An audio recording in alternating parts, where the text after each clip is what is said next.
नमस्कार, मैं हूं रजत सिंह और आप देख रहे हैं द न्यूज अड्डा 24। उत्तर प्रदेश की राजनीति में लखीमपुर खीरी जिले की मुहुंदी विधानसभा सीट बेहद खास माने रखती है।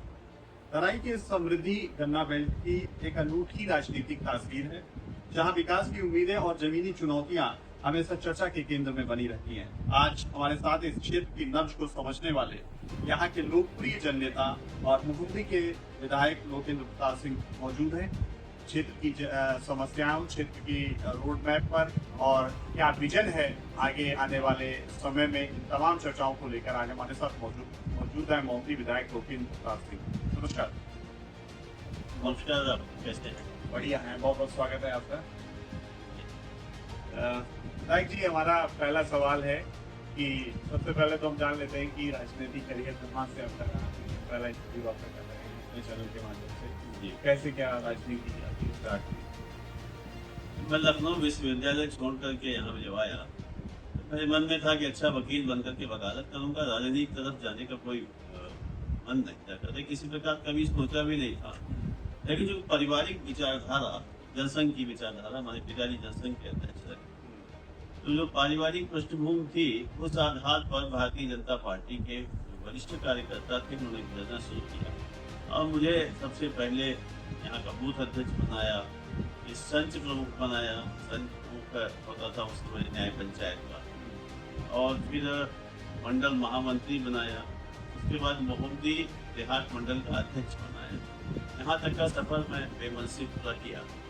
इसके बाद फिर ऐसी स्थितियाँ बनी कि रुचि चली गई। हमारे भारतीय जनता पार्टी के नेताओं पर जो व्यवहार था उस व्यवहार से प्रभावित होकर के राजनीति में रुचि पैदा हुई, मगर विचारधारा के नाते।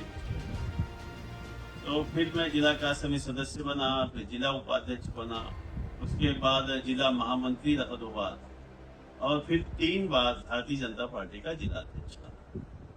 उसके बाद अवध में क्षेत्रीय उपाध्यक्ष रहा, कई जिलों का प्रभारी रहा, सीतापुर, हरदोई, बहराइच, बलरामपुर, ये आपका लखनऊ, कई जिलों का प्रभारी के नाते, संगठन के नाते काम करने का भी अवसर मिला। 2012 में पार्टी ने मुझे टिकट दिया, तो वो एक संघर्षपूर्ण समय था। उस समय भी मुझे 33,000 वोट प्राप्त हुआ था, जो कि जिले का सर्वाधिक मत था भारतीय जनता पार्टी का। और फिर 2017 में पार्टी ने फिर विश्वास व्यक्त किया मेरे ऊपर, तो 2017 में मुझे टिकट दिया, तो मैं 33,000 से चुनाव जीता। और फिर 2022 में चुनाव लड़ने का अवसर मिला, तो 2017 में मुझे 93,000 वोट मिला था, और 2022 में मुझे 99,800 वोट मिला, 7,000 वोट प्लस हुआ। लेकिन जीत का अंतर, समीकरण थे, राजनीतिक चुनावी समीकरण थे, उसमें जीत का अंतर कम हुआ, मगर फिर चुनाव जीता। यहाँ मुहुंदी विधानसभा में बहुत लंबे समय से, आई थिंक 1980 के बाद से कोई विधायक द्वारा मैंने रिपीट नहीं हुआ। ये अवसर मुझे प्राप्त हुआ, यहाँ की जनता ने मुझे अवसर दिया, आशीर्वाद दिया, इसके लिए यहाँ की जनता का, मुहुंदी विधानसभा क्षेत्र की जनता का बहुत आभारी हूँ। लगातार 2 बार विधायक बनाया। एक लंबा समय आपका, ये लगभग 10 साल का नहीं, 35 साल नहीं, 35 साल का तो आपका रहा, लेकिन विधायकी की अगर बात, विधायकी का 9.5 2000, हाँ। तो क्या आप हैट्रिक लगाने के लिए तैयार हैं तीसरी बार? निश्चित रूप से मुझे लगता है कि जिस प्रकार से मैंने अपने प्रस्तुत किया है, जिस प्रकार से हमने इस विधानसभा क्षेत्र को एक विकास का एक मॉडल देने का काम किया है, इस प्रकार से अपनी उपलब्धता लोगों के बीच प्रस्तुत की है, जैसे लोगों के काम कराए हैं, इस आधार पर मुझे लगता है कि जनता मुझे फिर से एक बार मौका जरूर देगी। आपके क्षेत्र की 3 ऐसी सबसे बड़ी उपलब्धियां जिनको आप गिनाना चाहते हैं, सबसे बड़ी 3 कोई मुख्य? यहाँ पर जब मैं विधायक बना तो बड़ी खराब स्थिति, न सड़कें थी, न स्वास्थ्य की सेवाएं थी, न मैंने बहुत खराब, बद से बदतर स्थिति थी। तो बहुत सारी सड़कों को चौड़ीकरण कराने का काम किया, बहुत सारी सड़कों, और ये मेन रोड जिससे आप आए होंगे, अभी देखे होंगे, अभी सड़क चौड़ीकरण होकर के पूर्ण हो गई है, और साथ मैंने सारे के सारे पुल भी नए बन गए। इसके अलावा स्वास्थ्य के क्षेत्र में यहाँ पे कुछ नहीं था, तो स्वास्थ्य के क्षेत्र में भी अभूतपूर्व परिवर्तन किया है। और विशेष रूप से अगर कहें तो क्रिटिकल केयर यूनिट जो कि मेडिकल कॉलेज का पार्ट होता है, क्रिटिकल केयर यूनिट भी मैं यहाँ पर ले आया हूँ, जिसका कार्य बहुत तेजी के साथ इसका बिल्डिंग बन रही है। फायर ब्रिगेड स्टेशन नहीं था यहाँ पे, बहुत बड़ा फायर ब्रिगेड स्टेशन बन रहा है। रोडवेज बस स्टेशन बहुत खराब स्थिति में था, नया रोडवेज बस स्टेशन बन रहा है। और जो सबसे बड़ी उपलब्धि मुझे दिखती है वह यह है कि हमारा जो मोहम्मदी विधानसभा क्षेत्र था यह बिजली के क्षेत्र में बहुत पीछे था। माने इतनी कम वोल्टेज आती थी कि यहाँ पर आपका टीवी तक नहीं चल पाती थी, फ्रिज और कूलर ये सब बंद पड़े रहते थे। मैंने प्रयास करके, मुझे लगता है कि यदि मैं गलत नहीं हूँ, संभवतः उत्तर प्रदेश में यह पहली विधानसभा होगी जहाँ पर मैंने 10 नए पावर हाउस बना करके जनता को समर्पित किए। आजादी से 2017 तक यहाँ पर 3 पावर हाउस थे। आज हमारे विधानसभा में 9.5 वर्षों में हमने 10 पावर हाउस बना करके जनता को समर्पित किए। तो ये हर क्षेत्र में काम किया है। जो हमारा मैनिफेस्टो था चुनाव लड़ने के समय, वो सारे के सारे मैनिफेस्टो जो भी घोषणा पत्र मैंने दिया था वो सारी की सारी बातें पूर्ण कर दी। विधायक जी, आपका ये विधानसभा जो है वो लगभग मोस्टली कृषि से संबंधित है और यहाँ गन्ना ज्यादा होता है, तो गन्ना भी एक समस्या आती है किसानों की, जिसका भुगतान नहीं हो पाता है, तो उनका भुगतान सुनिश्चित करने के लिए क्या कुछ कर रहे हैं विधायक जी? मैं योगी सरकार को इस मामले में बहुत साधुवाद ज्ञापित करना चाहता हूँ आपके माध्यम से आदरणीय योगी जी को, कि उन्होंने गन्ना के सबसे पहले तो जब हम विधायक बने 2017 में, जब मैं विधायक बना था, तो यहाँ पर जब गन्ना का सीजन चलता था तो रोज 10-20 लोग पर्चियों के लिए आते थे और वह पर्चियों की व्यवस्था इस प्रकार से माननीय योगी जी की सरकार ने की कि आज पर्ची के लिए कोई नहीं आता है। इतना बढ़िया मैसेज कर दिया कि सबके मोबाइल पे मैसेज जा रहा है, माने पेपरलेस व्यवस्था बना दी। और पेमेंट, मैं इस मामले में बहुत भाग्यशाली हूँ कि मेरी विधानसभा में मुख्य रूप से अपना ये कुंभी चीनी मिल और अजवापुर चीनी मिल, 2 चीनी मिल बढ़ती है। दोनों चीनी मिलों का भुगतान 100% 10 दिन के अंदर भुगतान वो कर देते हैं। लेकिन आपने आज डाला है तो 10 दिन के बाद पेमेंट आपके खाते में आ जाएगा, बल्कि 1 हफ्ते के अंदर ही आ जाता है। तो आज हमारे क्षेत्र का इन दोनों चीनी मिलों का भुगतान किसी भी कभी बकाया नहीं। महिला सशक्तिकरण की अगर विधायक जी बात करें, मुख्यमंत्री कन्या सुमंगला योजना और स्वयं सहायता समूह के माध्यम से मोहम्मदी की महिलाओं को आत्मनिर्भर बनाने के लिए विधायक जी क्या कर रहे हैं? बहुत सारे स्वयं सहायता समूह यहाँ पर चल रहे हैं और उन लोगों ने अपना प्रोडक्ट बनाना शुरू कर दिया है। प्रोडक्ट उनके मार्केट में भी बिक रहे हैं, जैसे कोई शैम्पू बना रहा है, कहीं कुछ बना रहा है, कहीं कुछ बना रहा है, तो तमाम प्रकार के प्रोडक्ट बना करके वो बेच रहे हैं। और अब महिला सशक्तिकरण का सर्वश्रेष्ठ उदाहरण यह है कि अपराध मुक्त समाज की स्थापना योगी जी के सरकार में हुई। एक दौर था, वह दौर मैंने अपनी आंखों से देखा है कि जब हम लोगों को भी शाम हो जाती थी, मोटरसाइकिल से घर आना पड़ता था, तो डर के मारे किस मोड़ पर हम लोग लूट लिए जाएंगे, यह एक भय हमेशा बना रहता था। बेटियों को तो दिन में घर से निकलना मुश्किल था। आज मुझे इस बात की बड़ी प्रसन्नता है और मैं कहते हुए गौरवान्वित महसूस करता हूँ कि मैं ऐसे दल का हिस्सा हूँ, ऐसी सोच का हिस्सा हूँ कि जिन्होंने अमूलचूल परिवर्तन किया है। आज रात के 12 बजे भी कोई बेटी स्कूटी से मोहम्मदी से और इस रोड पर चली जाए तो किसी शोधे में हिम्मत नहीं है कि उसकी तरफ आंख उठा करके देख ले। इससे बड़ा नारी सशक्तिकरण का उदाहरण कोई दूसरा नहीं हो सकता। बेटियां भयमुक्त हो गई हैं। मैं रात को एक दिन आ रहा था 11 बजे, एक बेटी स्कूटी से जा रही थी 11 बजे अकेले। मैंने गाड़ी रोकी, मैंने पूछा, मैंने कहा क्या बात है, इतनी रात क्यों जा रही बेटा? वो कहीं टीचर थी, कहीं किसी कार्यक्रम फंक्शन में रुक गया। मैंने उससे कहा, देखा इतनी रात को तुम्हें डर नहीं लगता? तो उसे कहती योगी जी की सरकार में किसको लगेगा। तो इस प्रकार का एक बेटियों के अंदर लोगों के मन में एक विश्वास पैदा किया कि हमने अपराध मुक्त समाज देने की जो कोशिश की है और उसमें योगी जी पूर्ण रूप से सफल भी हुए। उच्च शिक्षा की बात की जाए तो मोहम्मदी के लिए क्या कोई हायर एजुकेशन के लिए कोई यूनिवर्सिटी या कोई कॉलेज विधायक जी ने उसके लिए सरकार से किसी भी तरीके की कह सकते हैं कि डिमांड की?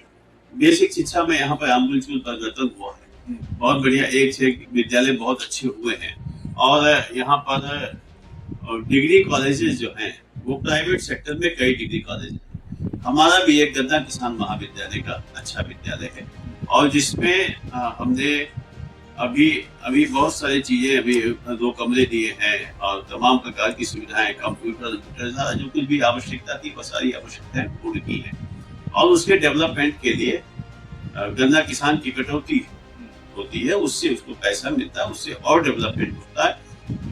अभी उत्तर प्रदेश सरकार ने एक घोषणा भी की है कि गन्ना समितियों से 8 लाख रुपया प्रतिवर्ष गन्ना किसान महाविद्यालय को उसके डेवलपमेंट के लिए दिया जाएगा।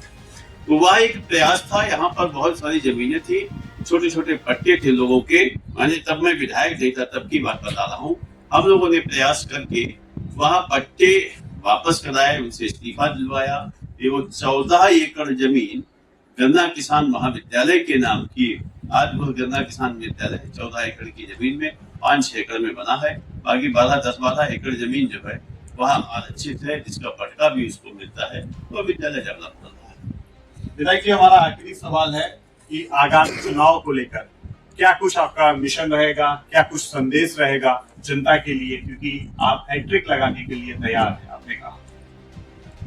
आगामी चुनाव मुझे लगता है कि हमारी जनता, हमारे कार्यकर्ता पूरी शिद्दत के साथ स्वयं करेंगे, क्योंकि मुझे भी राजनीतिक जीवन में मेरा लगभग 35 वर्ष मेरी राजनीतिक आयु है। मैंने 1989 से काम शुरू किया था और आज 2026 हो रही है। तो ऐसे काम करते करते मैंने बहुत सारे जनप्रतिनिधियों के साथ काम किया, बहुत सारे चुनावों का संयोजक, चुनावों का प्रभारी भी रहा हूँ। तो मैं जिस प्रकार से मैंने अपने को प्रस्तुत किया है, ऐसा कोई दिन नहीं जाता कि मैं रोज सुबह 8:30 से 11:30 तक जनता दरबार में बैठता हूँ, जनता दर्शन में नियमित रूप से बैठता हूँ। अगर कहीं जाना पड़ जाए बाय द वे किसी पार्टी कार्य से, तो बाकायदा सोशल मीडिया के माध्यम से फोन करके लोगों को सूचना भी करता हूँ कि आज मैं उपलब्ध नहीं हूँ। जैसे आज मुझे अटेंडम जाना पड़ा सुबह, तो मैंने बताया कि आज 8:30 के बजाय शाम को 3:30 बजे से और 6 बजे तक जनता दरबार। ऐसे ही मैंने बाकायदा सोशल मीडिया पर सूचना डाल दी थी।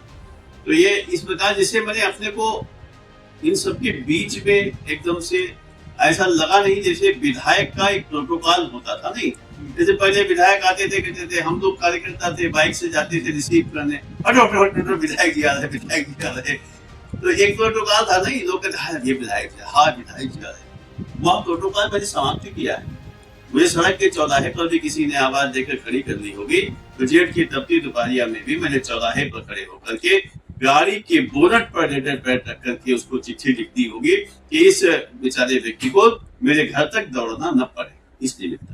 तो ऐसे जिस प्रकार से मैंने अपने को प्रस्तुत किया है, जिस प्रकार से विकास के बड़े बड़े आयाम तय किए हैं, तो जैसे एक यहाँ पे नदी पार का क्षेत्र पड़ता है, तो नदी पार का क्षेत्र जो था वहाँ पहले गोला विधानसभा था, हैदराबाद में था। जो नया प्रशिक्षण हुआ उसमें वो हमारे पास आ गया, इधर माने मोहम्मदी विधानसभा में जुड़ गया। मैं चुनाव लड़ने गया तो लोगों ने कहा कि बहुत सारे विधायक बने, किसी ने या पुल नहीं, जमुनिया घाट का पुल नहीं बनवा पाया। शुरुआती दौर था, हमारा परिचित क्षेत्र था। और भैया आप भी लड़ने आए हो, देखे भैया तुम जीत जाइयो तो बनवाइयो। तो मैंने कहा भाई चुनाव जीतेगा तो मैं वादा तो नहीं करता, but I will try to my best. मैं कोशिश करूंगा कि आपका पुल बन जाए। और चुनाव जीतने के बाद मैं उस पर लगा। आज जमुनिया घाट का पुल बन करके तैयार है। वहाँ के लोगों में उत्साह है। वहाँ मैं जाता हूँ तो लोग हाथों हाथ उठा लेते। उनकी सड़क बहुत दयनीय स्थिति थी। पूरी सड़क लेहरिया से लेकर के सुंदरपुर तक पूरी सड़क का चौड़ीकरण करा दिया, बढ़िया सड़क बनवा दी। बहुत सारी तमाम छोटी छोटी सड़कें बना दी है। उधर पड़सर के लोगों को, जो कि हमारा बॉर्डर का क्षेत्र है, उनको मोहम्मदी तहसील तक आने के लिए लगभग 55 किलोमीटर की यात्रा तय करनी पड़ती है। आज वो 20 किलोमीटर की यात्रा में मोहम्मदी तहसील मुख्यालय आ जाते हैं, ये जमुनिया घाट पुल से। ऐसे बहुत सारे काम है। मैं अगर गिनाऊंगा अपने कामों की फहरिस्त इतनी लंबी है, मैं गिनाऊंगा तो आपको 2 घंटा मेरे साथ बैठना पड़ेगा। आपका इंटरव्यू बहुत लंबा हो जाएगा, उबाऊ इंटरव्यू हो जाएगा। तो ऐसे बहुत सारी सड़कें, मैंने 1000 किलोमीटर सड़क बना के दी हूँ। 1000 किलोमीटर शंकरपुर चौराहा से लेकर के यह इधर जो सड़क जाती थी फरेदा होते हुए महुआ निकलती थी आकर के, लोग सोशल मीडिया पे ट्रोल किया करते थे, इतने बड़े बड़े गड्ढे थे। मंडी समिति की सड़क थी, कानूनन मंडी समिति की सड़क पीडब्ल्यूडी को ट्रांसफर नहीं हो सकती।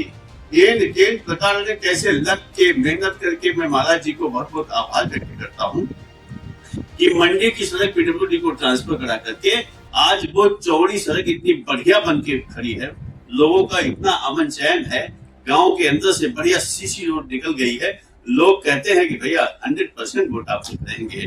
जैसे आपका मियाँपुर गांव है यहाँ बगल में, तो हमारे मुख्यमंत्री जी आए थे। इन लोगों की बहुत पहले से शुरू से मांग थी, जब मैं विधायक नहीं था तब भी मैं इन लोगों के लिए लड़ता था कि इनको पुनर्वास अधिनियम के तहत 5-5 एकड़ जमीनें दी गई थी, मगर कुछ ऐसी स्थितियां थी कि उनको संक्रमणीय भूमिदल नहीं हो पाते। अमूमन सामान्य पट्टा जो है वो 5 वर्ष के बाद संक्रमणीय हो जाता है। ये लोग सन 65 के पट्टे थे, 65 माने कितने वर्ष हो गए, आप जोड़ेंगे तो 25, 26, 50, 51 साल हो गए। 51 वर्ष के बाद भी उनको जमीन का मालिकाना हक नहीं मिला था। मैंने सदन में उठाया, मैंने 301 में लगाया, मैंने याचिका में प्रस्तुत किया सदन में।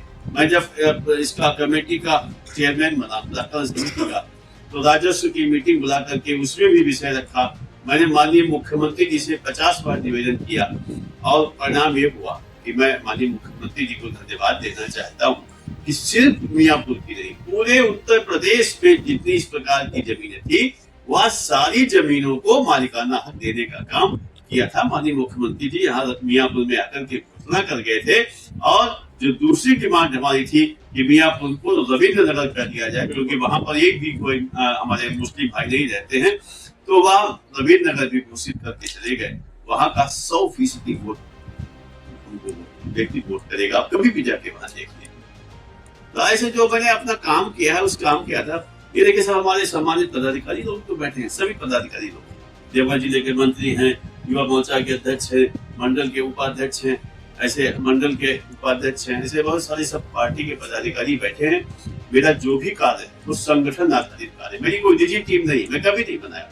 जो संगठन है वही मेरी निजी टीम है और संगठन का ही व्यक्ति हूँ। इस नाते मैं विधायक जब बना 2017 में, तो 2018 में पार्टी ने फिर मुझ पर विश्वास करके और मुझे विधायक के साथ साथ जिलाध्यक्ष की भी जिम्मेदारी दी थी। मैं जिलाध्यक्ष भी लखीमपुर का रहा था तीसरी बार।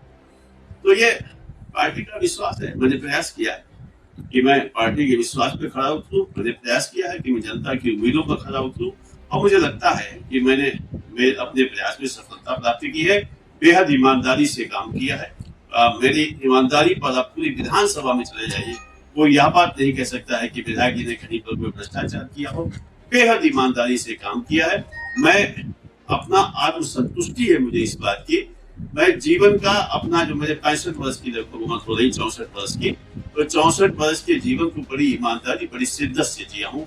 यह मेरा आत्मबल है और मुझे आत्मसंतुष्टि इस बात की। बहुत बहुत धन्यवाद। तो विधायक जी, आप पर आरोप लगता रहता है कि आप सिर्फ उन इलाकों में विकास कार्य करते हैं जहां आपको बम्पर वोट मिलते हैं, मतलब आप भेदभाव करते हैं जनता के बीच। मैं इस आरोप को सिरे से खारिज करता हूँ, क्योंकि जो मैंने 10 पावर हाउस बनवाए हैं वो किसी यह देख के नहीं बनवाए कि इससे मुस्लिम प्रभावित हुआ, हिंदू प्रभावित हुआ। जो सरकार आवास देती है, जो सरकार आयुष्मान भारत कार्ड देती है, जो सरकार शौचालय देती है, जो सरकार किसान सम्मान निधि देती है, वह जाति वर्ग के आधार पर नहीं देती है। मैं आयुष्मान भारत कार्ड बांटने चाहता हूँ, तो वहां पर अगर 100 आयुष्मान कार्ड बांटता हूँ तो 60 मुस्लिम बहनों को देकर के आता हूँ, बल्कि 70 मुस्लिम बहनों को देकर के आता हूँ, 30 हिंदू बहनों को देकर के आता हूँ। पार्टी कहीं भी राष्ट्र, कहीं भी वर्गवाद की बात या जातिवाद की बात कभी नहीं की। हाँ, ये जरूर है, इसमें कहीं कोई दोमत नहीं है कि अगर आप देश के खिलाफ बोलोगे, आप भारत माता को डायन कहोगे, तो आपकी जगह सीतापुर की जेल में अच्छी। मेरा इशारा समझ रहे होंगे। आप अगर हमारे देश को गाली दोगे, जहाँ अन्न जहाँ का हमने खाया, एक कविता है ना, अन्न जहाँ का हमने खाया, जहाँ के हमने पहने, ये जहाँ का हमने पिया। तो अगर हम उसका गुण नहीं गा सकते हैं, अगर हम भारत माता की जय बोलने में हमको आपत्ति है, अगर हम वंदे मातरम का विरोध करते हैं, भाई साहब जाइए ना पाकिस्तान, किसने रोका है आपको? आप जाकर के वहां मत करते, खूब देश को गाली दीजिए। देश में रहना होगा, भारत में रहना होगा, तो भारत माता को गाली देने की अगर आप गलती करोगे तो कोई स्वीकार नहीं इस चीज को करेगा। और रहा मुस्लिम की बात, तो मेरे साथ उमरपुर के अहिया खां, खजुरिया के माजिद खां, कादिर खां प्रधान गुरुदेव खेड़ा, अफसर प्रधान माना खेड़ा, ऐसे बहुत सारे मुस्लिम हैं जो मेरे साथ चुनाव में मेरे साथ खड़े होते हैं और जिनके बूथ पर मुझे 300 से 400 वोट भी मिलता है। तो वह इस नाते खड़े होते हैं क्योंकि वह हमारे बारे में बखूबी जानते हैं। मैं कहीं पर वर्गवाद की बात नहीं करता, मैं सबका स्वागत करता हूँ। हमारे सभी प्रकार के लोग आते हैं, लेकिन आत्मा जो हृदय है, जिस विचारधारा के लिए हम काम करते हैं, हम लोग भारत माता की जय के लिए काम करने वाले कार्यकर्ता हैं। अगर कोई भारत माता को गाली देगा तो उसे किसी भी कीमत पर स्वीकार नहीं किया जा सकता है। आप भारत माता की जय कहोगे, मैं खड़े होकर सीधे से लगा करके आपका स्वागत करूंगा। तो ये थे हमारे साथ मोहम्मदी विधायक वकील प्रताप सिंह, जिन्होंने अपना राजनीतिक करियर और विकास के मुद्दों पर बात करते हुए अपने विकास को बारीकी से गिनाया। देखते रहिए आप हमारा खास कार्यक्रम विधायक जी हम तो पूछेंगे।